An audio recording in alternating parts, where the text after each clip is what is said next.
Assalamualaikum warahmatullahi wabarakatuh. Ketemu lagi di channel kami. Kali ini kita akan membahas mata pelajaran pemeliharaan kelistrikan sepeda motor untuk SMK Kompetensi Keahlian Teknik dan Bisnis Sepeda Motor kelas 11 semester 1. Kali ini kita akan membahas KD 4.1, yaitu merawat berkala sistem penerangan. Untuk sistem penerangan yang kali ini kita bahas adalah pemeliharaan sistem penerangan khusus sepeda motor. Materi ini nanti akan disampaikan oleh Juni Eko Kunchoro SPD. Tujuan pembelajaran: setelah mengikuti pembelajaran kali ini, peserta didik nanti diharapkan mampu yang pertama yaitu mengukur tahanan listrik, kemudian mengukur arus listrik, kemudian mengukur tegangan listrik, berikutnya pemeriksaan bola lampu, kemudian berikutnya adalah mengetahui prosedur pemeriksaan saklar atau switch. Kita langsung pada materi yang pertama, yaitu pengukuran tahanan listrik. Resistor merupakan komponen elektronika yang dapat difungsikan untuk menahan atau menghambat arus listrik. Besarnya nilai tahanan atau hambatan sebuah resistor bisa kita lihat melalui kode warna atau tulisan nilai tahanan yang ada pada bodinya, dan bisa juga dengan menggunakan bantuan alat ukur. Untuk resistor ini, maksud saya adalah resistor yang nilai tahanannya dinyatakan dengan angka, sudah dapat kita tentukan nilainya secara langsung.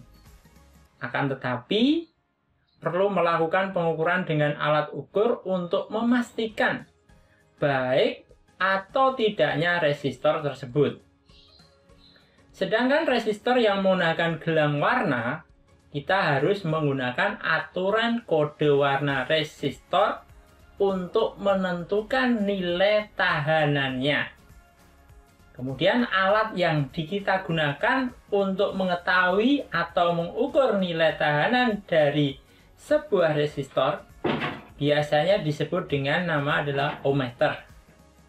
Biasanya sudah ada pada alat yang dinamakan dengan nama alat multimeter atau multitester. Kemudian, nah ini untuk ilustrasi multitester, kebetulan ini adalah multitester analog, ya. Multimeter ini merupakan alat ukur dengan banyak fungsi. Pada umumnya bisa digunakan untuk mengukur arus, tetapi hanya terbatas beberapa miliampere saja. Kemudian tegangan, serta tahanan. Saat ini multimeter itu ada dua jenis. Yang pertama adalah multimeter analog, seperti di gambar, di ilustrasi di belakang saya, dan multimeter digital. Untuk multimeter analog, cara pembacaannya harus menggunakan jarum penunjuk dan skala. Ya. Kemudian sedangkan untuk multimeter digital, pembacaannya lebih mudah dikarenakan sudah ada unit di display dalam bentuk angka realnya. Ya. Adapun langkah pengukurannya adalah sebagai berikut. Ini untuk langkah pengukuran tahanan, ya. Di samping ada yang menggunakan multimeter digital. Ini saya tunjukkan aja, ini yang multimeter digital. Kalau yang ini adalah multimeter analog. Caranya hampir sama, cuma yang membedakan kalau multimeter digital ini angkanya, proses resistansinya akan ditunjukkan secara langsung. Tetapi kalau yang analog, kita harus membacanya berdasarkan di penunjukan jarumnya ini, kemudian dikalikan dengan skalanya, nanti dikali berapa. Kemudian bagaimana caranya? Caranya yang pertama kita siapkan multimeternya. Kemudian kita tancapkan probe merah pada terminal positif plus dan probe hitam pada terminal negatif atau COM. Ya. Sini ada probe merah, probe hitam. Merah harus ke plus, hitam harus ke negatif atau COM. Pada saat pemasangan probe, pastikan dan biasakan warna probe sesuai dengan terminalnya. Meskipun sebenarnya tidak akan mempengaruhi pengukuran atau membahayakan alat ukur itu sendiri, khusus untuk pengukuran resistansi. Kemudian yang ketiga, besar resistansi atau besarnya resistor ini berdasarkan gelang warnanya. Hal ini dapat dilakukan untuk menentukan pemilihan pengalih pada knob multimeter. Ini khusus yang analog ya. Jadi ini menunjukkan besarnya berapa. Ini ada gelang-gelang warnanya. Ini misalkan warna merah, merah tua, kemudian ada coklat ya, merah, coklat, kemudian kuning. Ya. Kemudian pilih pengalih dengan mengarahkan knob multimeter pada pengalih tahanan. Misalkan ini kita ketahui, misalkan ini misalkan 20 kilo ohm. Berarti kita nanti harus mengalihkan di sini adalah kali kilo ohm, ya. Di knobnya ini harus kita atur di kali kilo ohm. Kita lanjut. Kemudian lakukan kalibrasi alat ukur. Jadi sebelum alat ukur ini kita gunakan untuk mengukur resistansi, pastikan harus kita kalibrasi dulu. Untuk yang analog ya, biasanya analog sudah ada kalibrasi, harus dikalibrasi, tapi kalau yang digital tidak perlu. Nah, caranya bagaimana? Caranya probe merah dan probe hitam ini harus kita shotkan atau kita tempelkan, kemudian kita pastikan jarum untuk yang analog ini di posisi 0. Perlu diingat bahwasanya kalibrasi ini dilakukan setiap kali kita mengganti besar pengalihnya. Nah, sekarang adapun langkahnya bagaimana? Langkah kalibrasinya akan saya jelaskan pada bagian nanti dijelaskan setelah ini ya. Kemudian lakukan pembacaan skala. Perlu diingat bahwa dalam pembacaan skala pada multimeter, cari garis skala yang memiliki penunjuk angka 0 di sebelah kanan. Ya. Ingat ya. Jadi untuk khusus ohmmeter penunjuknya dari sini. Nolnya mulai dari sebelah sini kemudian ke sana. Ya, sebelah kanan ya. Biasanya garis skala pengukuran tahanan berwarna hijau dan ditandai dengan simbol ohm. Di sini ada simbol ohmnya. Nah, bagaimana kalibrasinya? Kalibrasinya ini kita short. Kita short, kemudian di sini ada tombol, ada potensio. Kita atur jarum penunjuknya ini harus pada posisi 0. Kalau berlebihan harus kita kurangi, kalau belum mencapai 0 ya harus kita tambahi. Itu cara kalibrasinya. Baru bisa kita gunakan untuk melakukan proses pengukuran. Selanjutnya adalah mengukur arus listrik. Nah, untuk melakukan pengukuran arus listrik yang mengalir pada suatu rangkaian kelistrikan, ini dapat digunakan alat yang bernama ampermeter atau dapat juga menggunakan alat multimeter dengan selektor diarahkan pada skala ampermeter. Untuk pengukuran rangkaian yang dialiri adalah arus DC, maka skala pada ampermeter ditetapkan pada skala DCA. Ini perlu diingat, khusus di multimeter itu untuk pengukuran batas pengukuran arus listrik itu sangat kecil. Paling besar itu hanya 1/2 ampere kalau nggak salah, ya. Dan untuk pemasangannya tidak boleh keliru. Nah, nanti kita lihat gimana caranya. Kalau di ilustrasi gambar di sini, ini untuk ampermeter, untuk positif, terminal positif harus kita hubungkan dengan plus, ya. Kemudian yang negatif kita hubungkan dengan beban. Ya, entah itu bebannya lampu, entah itu relay dan sebagainya. Entah itu klakson bisa. Ya. Ingat tidak boleh diubah. Misalkan ini diubah min ke sini, kemudian plusnya di sini, alat ukurnya nanti bisa rusak atau terbakar. Nah, Untuk mengukur arus listrik, maka alat ukur yang digunakan dipasangkan secara seri. Ingat ya, pemasangan ampere meter ini disusun secara seri dengan rangkaian kelistrikan yang akan diukur arusnya. Arah datangnya arus listrik, arah sumber arus, dipasangkan pada terminal positif dan arah keluarnya arus dipasangkan pada terminal negatif pada alat ukur yang digunakan. Perhatikan pada gambar di atas saya. Ya. Ini baterai, simbolnya seperti ini. Kemudian ini alat ukur, simbolnya ampere meter, dan ini adalah bebannya, lampu, simbolnya seperti ini. Jadi kalau diagram garisnya, diagram skemanya kurang lebih seperti ini. Untuk positif, ini harus kita hubungkan dengan terminal plus pada alat ukur ampere meter. Kemudian keluarannya, negatifnya harus kita hubungkan dengan beban. Ini sama ya, plus, kita hubungkan dengan plus. Kemudian disusun secara seri. Kemudian terminal negatifnya kita hubungkan dengan beban. Beban kemudian kita hubungkan dengan negatif atau massa. Kemudian cara mengukur arus listrik. Nah, cara mengukur arus listrik ini untuk cara mengukur arus listrik ya. Atur posisi selektor pada selektor DCA karena yang kita atur, yang kita akan ukur adalah arus DC ya. Pilih skala sesuai dengan perkiraan arus yang akan diukur. Jika arus yang akan diukur ini adalah 100 mA, maka putarlah skala selektor ke 300 mA atau 0,3 ampere. Jika arus yang diukur melebihi skala yang dipilih, maka sekring atau fuse dalam multimeter ini akan putus. Kita harus mengganti sebelum kita dapat memakainya lagi. Itu kalau fuse-nya putus. Tapi kalau tidak putus bisa menyebabkan alat ukurnya menjadi rusak. Makanya harus hati-hati. Putuskan jalur satu daya power supply yang terhubung ke beban. Kemudian hubungkan probe multimeter ke terminal jalur yang akan kita putuskan tersebut.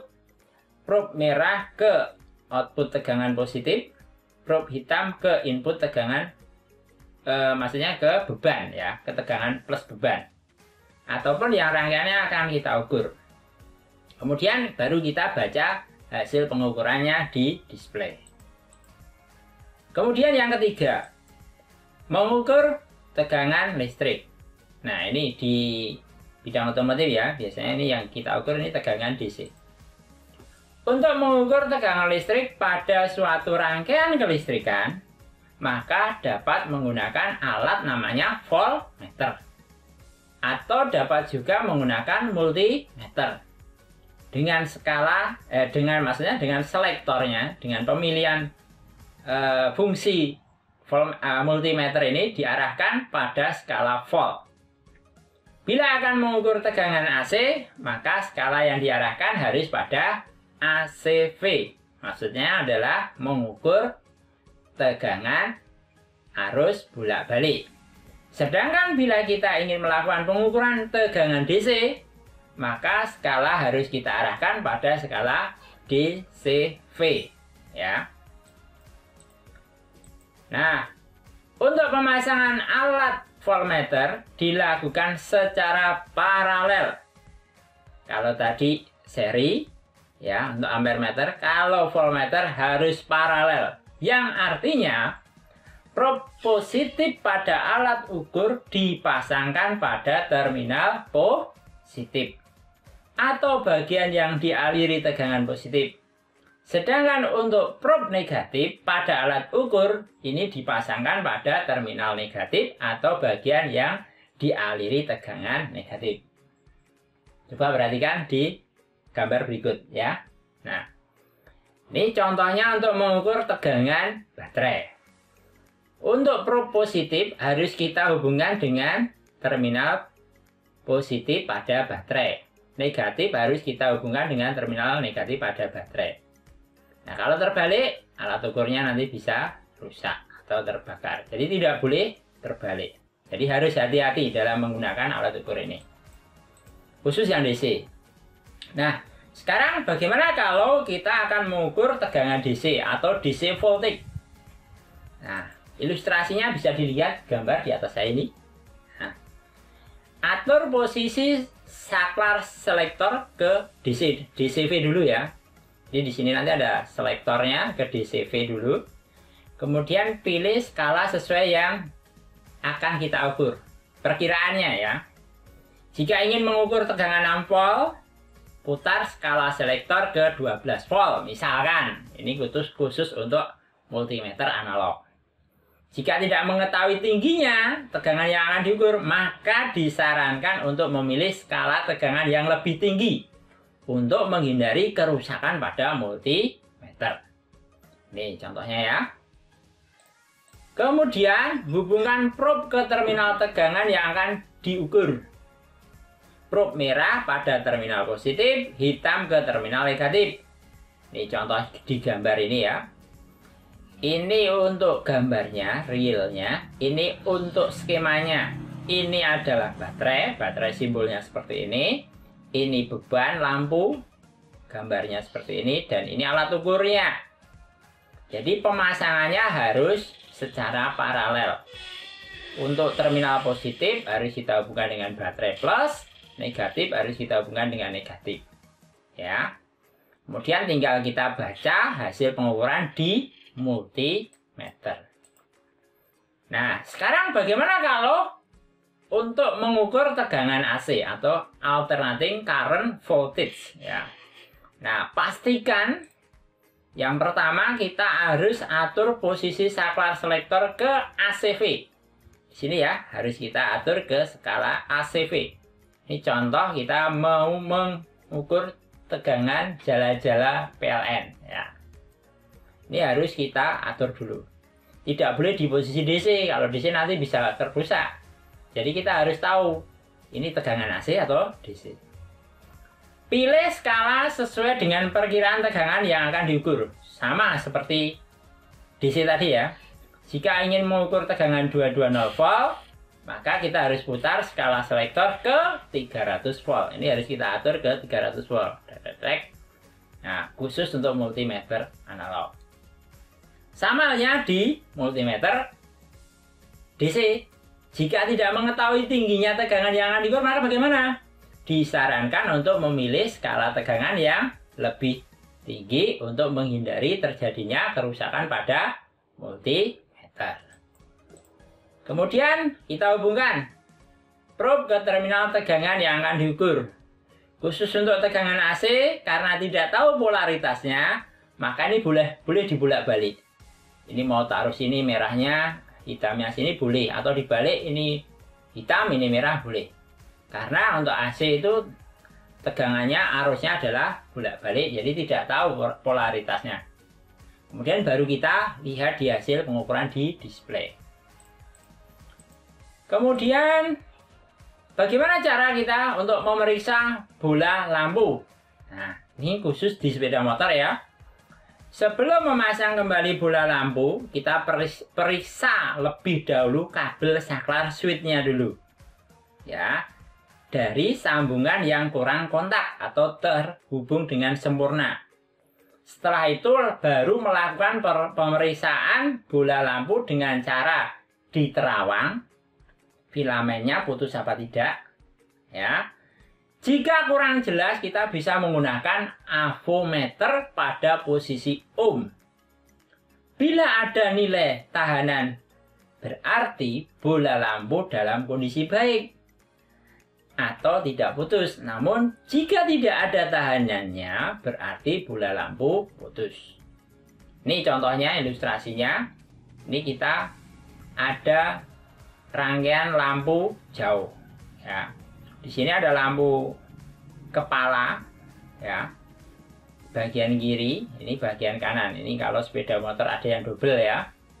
Nah, caranya mengukur bagaimana? Posisinya harus pada posisi ohm. Kalau bisa ini harus dimatiin untuk sumber arus ke sini, karena kita mau mengukur tahanannya ya. Tapi kalau di sini ini posisi untuk mengukur tegangan, pengukuran tegangan. Berarti kalau mengukur tegangan, ini kunci kontak harus on, Kemudian posisi saklar ini harus berada pada sesuai yang mau kita ukur tegangannya. Misalkan pada posisi baik, berarti terminal positifnya pada posisi pin nomor 3 atau setelah sekring lampu kepala. Kemudian negatifnya kita hubungkan dengan terminal yang ada di bagian saklar kontrol lampu. Ya, ini contohnya seperti ini. Kemudian tabel pemeriksaan saklar lampu kepala atau lampu depan. Di sini ada tabelnya, ya. Di sini posisi off, yaitu posisi switch ini tidak bekerja atau mati. Ya, posisi off berarti ini tidak ada hubungannya. P, posisi lampu senja, lampu kota, lampu kecil. Nah, ini kemudian on pada posisi lampu besar, lampu kepala. Rek, kabel rectifier atau regulator. E itu out masa, ya. Sekarang kita cek. Pada saat charging light. Nah, di sini charging light. Ini posisi adalah posisi lampu senja. Berarti dia terhubung dengan TL, tail light, ya, tail light atau kabel untuk ke lampu belakang, ya, tail light, dan ke P. P itu posisi ke lampu senja atau lampu kota. Kemudian pada saat on saja berarti ke charging light, kemudian headlight, dan ke TL saja, tail light. Berarti hubungannya seperti ini. Ini untuk pemeriksaan lampu depan sepeda motor. Nah, kemudian yang nomor 5 yaitu bagaimana prosedurnya pemeriksaan saklar atau switch, ya. Prosedur pemeriksaan saklar ini harus dilakukan dengan teliti agar sistem penerangan sepeda motor ini berjalan dengan baik. Adapun pemeriksaan yang pertama adalah pemeriksaan saklar lampu sen. Caranya bagaimana?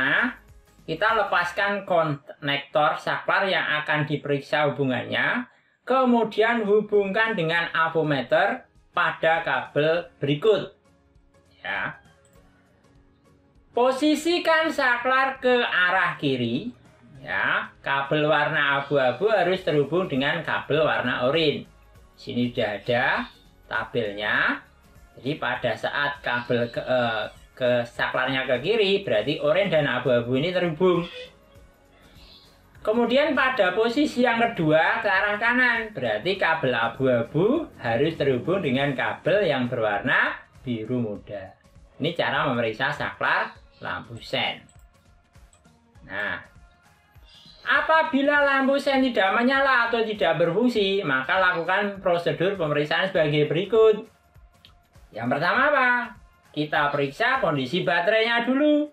Baterainya masih ada tegangannya apa tidak?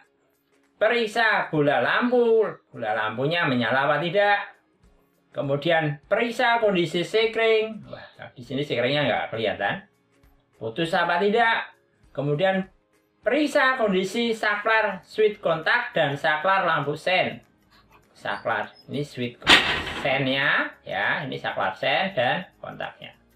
Kemudian periksa kondisi kabel-kabel dan konektor yang lainnya. Apabila kondisi di atas dalam keadaan normal, lepaskan flashernya. Ini flashernya kita lepaskan, ya. Kemudian hubungkan keduanya bila perlu menggunakan kabel penghubung dan posisikan kunci kontak on. Ya, berarti dari sini tadi, ini toh, ini kan yang ke sana, ya. Berarti yang ini kita hubungkan ke sini. Nggak kelihatan ya. Bentar, ini saya lihatkan ini. Nah, oke. Kayaknya biar kelihatan. Berarti di sini kita hubungkan dengan ini. Ini kita hubungkan dengan ini. Atau terminal ini kita hubungkan dengan ini, ya. Apabila lampu menyala berarti terjadi kerusakan pada flasher atau konektor kabelnya kurang kuat, ya. Itu untuk pemeriksaannya. Nah, sekarang pemeriksaan berikutnya adalah pemeriksaan saklar lampu rem. Lampu rem ini akan menyala apabila handle atau pedal rem ini ditekan. Apabila lampu rem tidak menyala, berarti harus melakukan pemeriksaan dengan avometer. Caranya bagaimana? Kita cek dulu kondisi bola lampu remnya. Kemudian kita kondisikan kabel-kabel saklar switch remnya. Kemudian kita kondisikan switch remnya. Nah, kebetulan di gambar, di ilustrasi ini adalah pemeriksaan handle rem dengan menggunakan avometer. Kalau yang atas ini adalah pemeriksaan switch rem bagian tangan ya, di handle tangan. Kalau ini bagian kaki atau switch rem untuk rem belakang ini biasanya ya. Oke. Nah, ini untuk pemeriksaan saklar rem atau pedal dengan avo. Jika posisinya diinjak, ya ini kita lepas kabelnya, kemudian ini kita tarik. Jika switchnya ini kondisi baik, maka avo ini nanti akan menunjuk ke posisi 0. Hambatannya tidak ada ya. Kemudian jika kita kembalikan lagi, tidak kita tarik, ini harus kembali lagi. Ini cara kita untuk memeriksa apakah saklar rem bagian pedal itu baik apa tidak. Nah, kalau ini pemeriksaan pada saklar bagian stang kiri kendaraan ya. Di bagian stang kiri kendaraan rata-rata ada namanya saklar dimmer. Ini dimmer switchnya. Posisi low, posisi netral, posisi high. Kemudian ada namanya turn signal switch atau saklar sen ya. Nah, di sini ada tabelnya seperti ini, tabelnya seperti tadi. Kalau posisi berada pada posisi right berarti WR dan W saja dan seterusnya.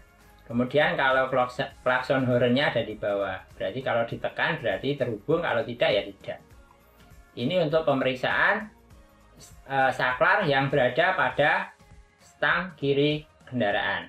Nah, sekarang untuk bagian kanan.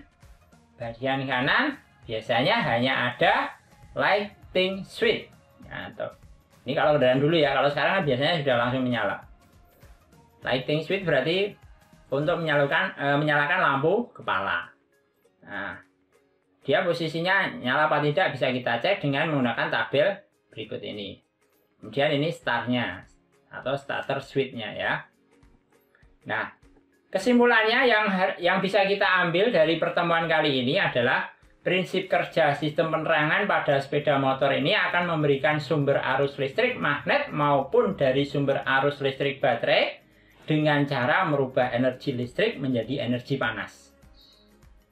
Sistem penerangan sepeda motor terdiri dari beberapa komponen, yakni saklar, fuse, relay, wiring, power source, bisa berupa baterai atau spool magnet, dan beban lampu kepala.